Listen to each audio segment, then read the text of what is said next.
हवा दे रहा एक डली है लोग, लेकिन उल्टा सीधा मत लिखी हम कि होएगा केहू ना केहू कर रहे उधर देखा तो नहीं आजकल देखना।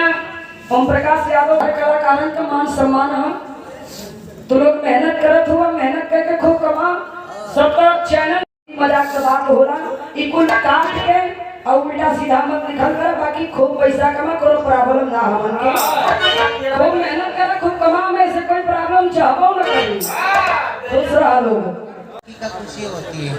यहाँ हमारे वाराणसी में मैंने अपना मंगलमुखी मंडल एक ऑर्गेनाइजेशन बनाई हूँ और उसकी साथ साथ एक मंगलमुखी.com जो उसकी जरिए जो आप सब अपनी नेट से या मतलब जैसे कंप्यूटरी सिस्टम या सेंट्रलाइज्ड सिस्टम के जरिए आप एक किन्नर को या उसकी डेरा या उसकी रेजिडेंशियल प्रूफ या कांटेक्ट नंबर आप ऑनलाइन आप पा सकते हो। आप ज़रूर देखना, क्योंकि जो हमारा जो बधाई लेने का जो परंपरा है वो हमारा बिजनेस नहीं है। कुछ लोग हमारी परंपरा को बदनाम करने के लिए कोशिश कर रहे हैं, मगर जो आप सबकी घर की जो आंगन की तुलसी है वो आज से नहीं है, बहुत सदियों से।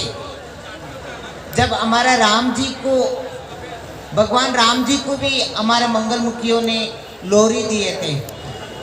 हम उनकी परिवार से हम बिलोंग करते हैं। मैं काजल मंगलमुखी, मगर एक किन्नर होने के बाद उसके लिए जीने के लिए आप सबको पता है कौन सी रास्ता अपनाना पड़ता था, मगर मैंने कोशिश करके आगे बढ़ के मैंने भारत के पहले पत्रकार हूँ और उसके साथ साथ हम सब कुछ कर सकते हैं। हम शरीर से किन्नर है, दिल और दिमाग नहीं किन्नर।